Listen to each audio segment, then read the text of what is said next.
The time I said no to drugs from a predator. So this story happened around 2022. I was still in high school and I was freshly 17. It was a Friday afternoon and I was at an after school club just chilling. All of a sudden, my ex randomly appeared before me. I'ma call her Becky, no good hair. I did not like Becky at all. One of the last things she said to me was, "You a bitch ass, ugly ass, stupid ass nigga. You sound like a bitch and you don't even like bitches for real." Now, knowing that, understand my shock. Let me rephrase that. My horror when this chick start flirting with me, and in the most uncomfortable way too. She was like, "You look so good. I would totally suck your shit right now." Bitch, ew. You said, what now?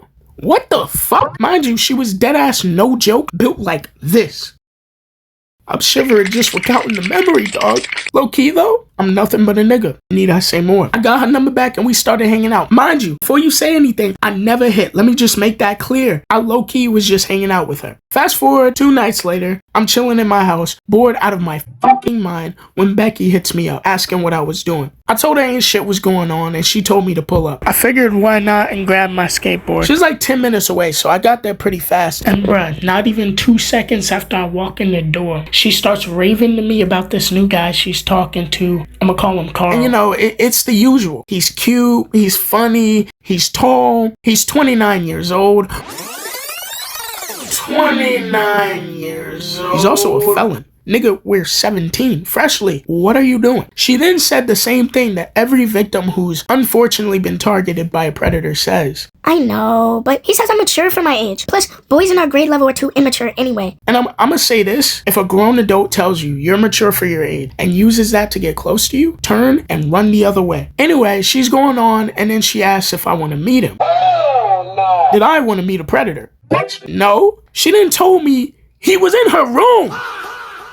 I didn't have a choice. But I was also hella confused because, like, to get to her room, you gotta pass her mom's room, and her mom door is always open. So I asked how the fuck she snuck a tall grown-ass man into her room. Apparently, she didn't have to sneak him in at all. He walked right through the front door, even said hi to her mother. Matter of fact, her mother even let this nigga sleep over in the same room as her teenage daughter. Brother, what's that? What the fuck? Protect y'all children.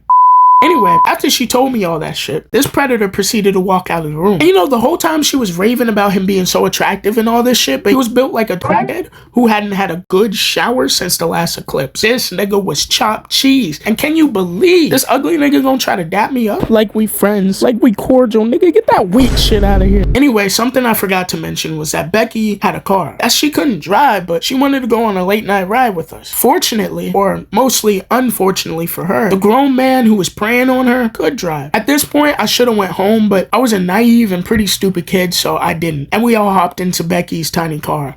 Carl started the engine after a few tries and we rode off into the night. Becky turned on the radio and I remember the Kid Leroy's voice filled the silence that had built up through the ride. There weren't many cars on the street and skylights danced in and out of the darkness around me. I didn't even know where we were going. Carl and Becky were talking about how long they'd known each other. And at this point, I was sort of half listening, but then they started talking about how many times they'd been together, quote unquote. Absolutely disgusting, by the way.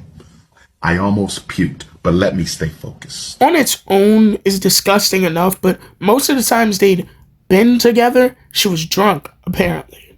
She was drunk. After about 30 minutes of driving, we stopped in front of a convenience store and the predator stepped out. It felt almost unreal, like it wasn't really happening, you know? Becky was staring at the store for a minute before she turned around and said Isn't he so hot? But her eyes didn't even really look starry, like she was in love. They just kind of looked dead. And that expression at the time didn't really clock to me. I just kind of shrugged. I didn't really know what to say, and she turned the music louder, but smiled as an attempt to wave off any awkwardness. About 5 minutes later, the predator came back and we drove off, and after another 30 grueling minutes of listening to them talk about their 4-month-long history, we stopped by her crib. We stayed put for a second before he turned off the car and all the light disappeared. I then heard the familiar sound of a lighter click and a tiny orange light filled the darkness. Becky spoke first. Hey Chip, you wanna smoke? Nah, I'm good. I told you, I'm waiting till I turn 21. I was never really opposed to it. I never wanted to do it before I turned 21. Anyway, it was obvious that Becky's agenda was to get me to smoke, but Carl's grown ass. I'm under the impression that Becky's his only target. When it came to pressuring me to smoke weed, I thought this nigga had no skin in the game. Tell me why this bitch nigga gonna chime in on something. Come on, you being a pussy. And Becky laughed. This bitch laughed. But a nigga stood on business. I hit him with a calm, I'm good being a pussy. And Becky responded quick. You're gonna get high anyway. We're hotboxing. She said and lit a backwood. And you know, I told her, I'm gonna break the box, nigga. I was so fucking pressed. So hell yeah, I was gonna break the box, nigga. I was about to wait till this shit get foggy and break the fuck out of your box. Pause. So that's what I did. Waited because she had the audacity to try and peer pressure me with her grapist. And when they eventually passed the joint back to me, I pretended to smoke it and then passed it. And then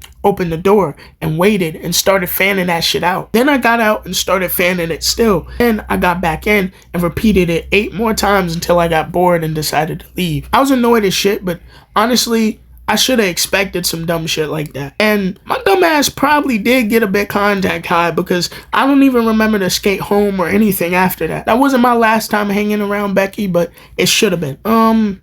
That's it. But you know, this story has a couple of lessons. First, I want to say, don't be like me and stay in a terrible situation just because you're bored. And also, if one of your friends is being targeted, at least say something about it and try to help them.